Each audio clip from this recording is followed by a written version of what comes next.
Good morning, guys. So, I'm going to do a little sit and chat this morning because, as you know, I did not film anything. I didn't really do a lot of filming over the weekend, and last night just got away from me. But I want to talk about LoveMeg and what she put on Instagram. So, I'll play the clip, but essentially she was announcing her new video for LoveMeg.video, and she is going to tell everyone the secrets on how to deal with burnout or how to avoid burnout or something to do with burnout. And I'm sitting here like, you want people to pay for access on a cleaning video and how to deal with burnout. So what I'm going to do is not charge you guys and give you guys my tips for dealing with burnout. It's definitely something that I've dealt with, not in the past year, but previously I definitely dealt with some burnout because of work and, like just life stress. So that's what we're going to talk about. Hey guys, happy Monday. I'm about to do my makeup, which is why I'm like sitting right here at my vanity, but wanted to get on here and let y'all know a new video is going to go up on LoveMeg.video today. It's going to be cleaning and decorating and also talking about like tips when you're dealing with burnout, when you're feeling burnout with anything. So that video is going up today. It's actually saving right now. Yeah, it's still saving. Anyway, and then we're finishing up the bathroom today. So that video is going to also be on LoveMeg.video later on this week. And I'm so excited to finally have that done. Like, it's been forever since I've actually had a bath. And y'all know I love my bath time. So I'm excited to be able to use my bath again. I just can't believe that she is literally sitting there charging people for this kind of content. To me, it's like a slap in the face to subscribers to sit there and say, yeah, I want you to pay me for this content. It's truly embarrassing, and we're not going to deal with that. So obviously, first things first, the best way to deal with burnout is to try to avoid it, to the best of your ability. And I think that with most of us that are working full time and dealing with home life, whether that's, you have kids or you're maybe a caregiver or you have pets that you take care of, I think a lot of us have not only things going on at work, but also stressors at home. But I will say, even if you have stress at home, typically what I've seen and what I've experienced is typically burnout, the source is from your day job, from whatever it is that you do to earn a living, because there's more of a commitment there. You have to make sure that you're keeping your job so that you're continuing to make money. Obviously, you need to continue to make money. You need to continue to make money so that you can pay your bills, or else you won't have a home to live in. So evaluating options is a big deal. There's kind of three things that I think of when it comes to helping the burnout at work. First thing is talk to your manager or your colleagues. Hopefully you have a good relationship with upper management and your colleagues. And if you're feeling completely overworked and it's, like no end in sight, then try to talk to your colleagues. Try to delegate work if you're in a position to do that. If you're not, then make sure that you're communicating with upper management to tell them, look, I am stressed out and I need some help. And if they ignore you or you've tried that and you can't get through to them, then I would say that it might be time to start marketing yourself to make a career move, make a job transition. we're kind of in this day and age where employers are wanting to hire people with really good work ethic, and if you have that and your resume presents well, you're marketable. Get what you are worth. Work for a company that is going to appreciate you and value your time and your energy. And if you really like what you're doing right now, but you just feel like it's, you know, adding stress and you feel like burnout is coming, then communicate with your colleagues and lean on upper management. I know that something that I've been guilty of is not taking enough time off of work before. And, it's easy to say, oh, well, I'll take time off next month. Oh, I'm going to take time off this summer.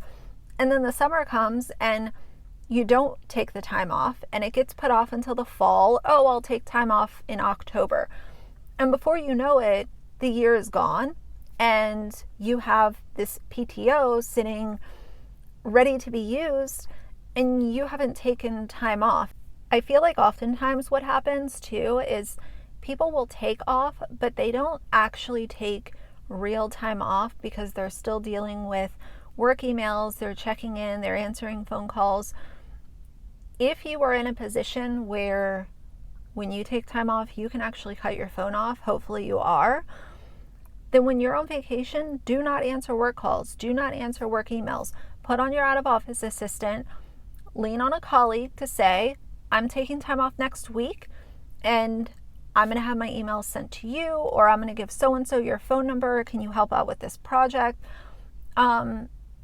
Take some actual time off. And I know for a fact, LoveMeg, now I didn't see the video, so this is alleged, but I feel very comfortable in saying that what she's going to say about burnout is, oh, you need to travel. You need to take a trip.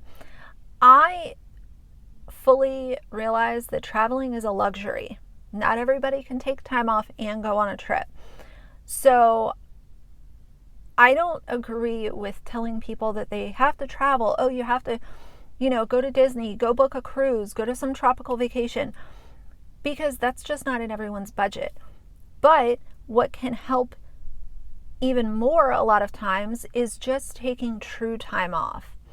If you're going to take the time off, don't focus on work emails. Don't be answering calls from Susie in accounting.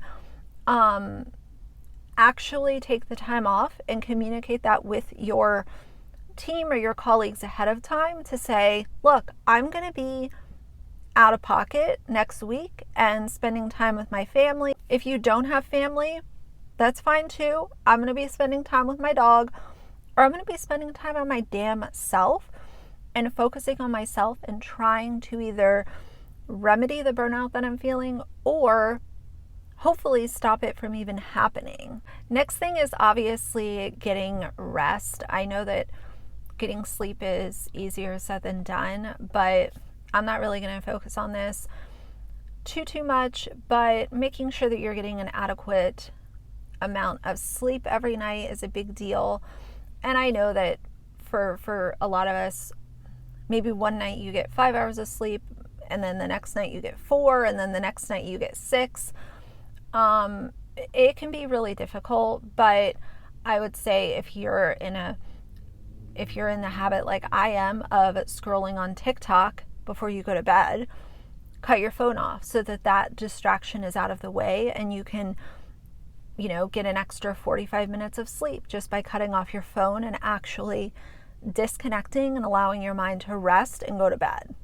Next thing is obviously speaking to a therapist if you feel like if you feel like that would help you. I've talked about therapy a few times as of recent, and therapy has really helped me. But on the flip side, I also always think of other people's financial positions. Maybe you don't have health insurance, maybe you can't afford therapy. So if you are in that category, I totally understand.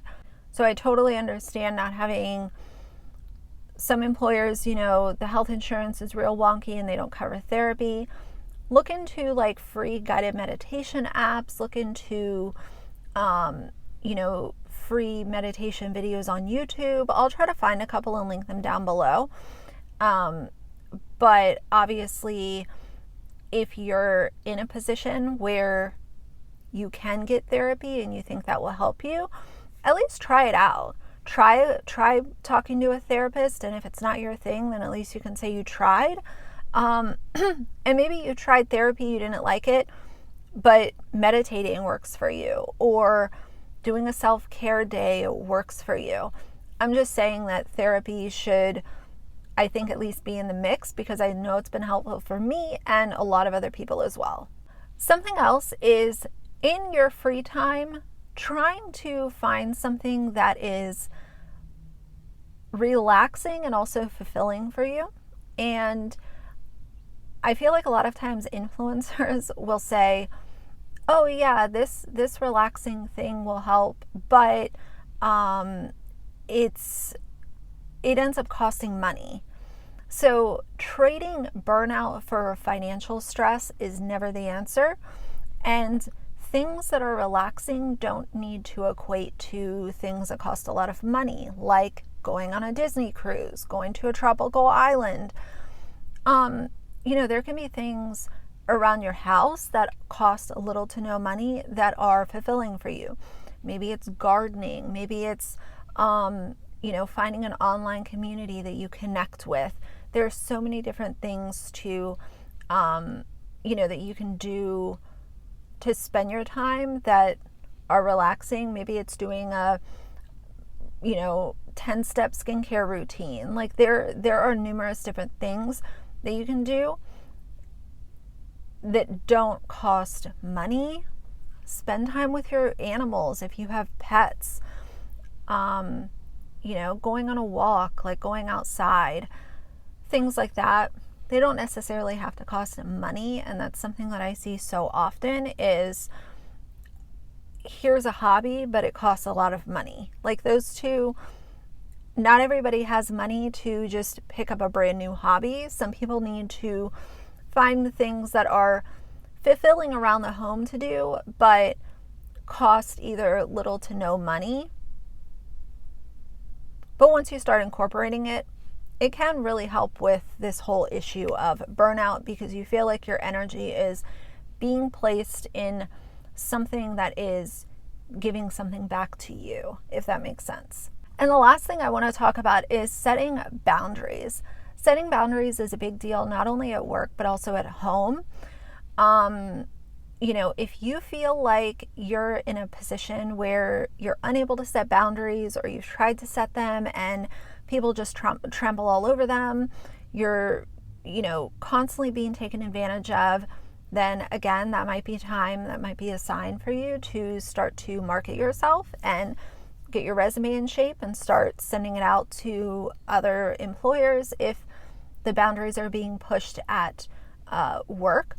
And if they're being pushed at home, then obviously communicating with whomever it is that's pushing your boundaries or not respecting them. And, I've learned a lot about communication over the last couple of years.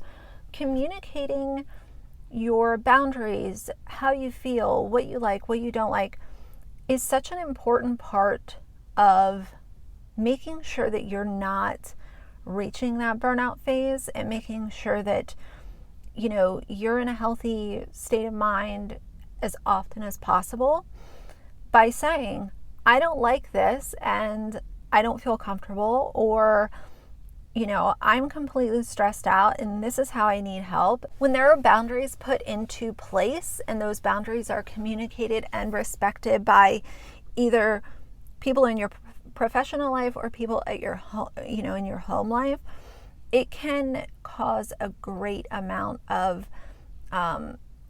it's a positive experience when you feel like you're not only giving respect, but you're also getting it back in return. So just making sure that you have those healthy boundaries, and if you need help communicating your boundaries, then maybe that could be something that you talk through with a therapist, and figure out how to communicate those with people in your life.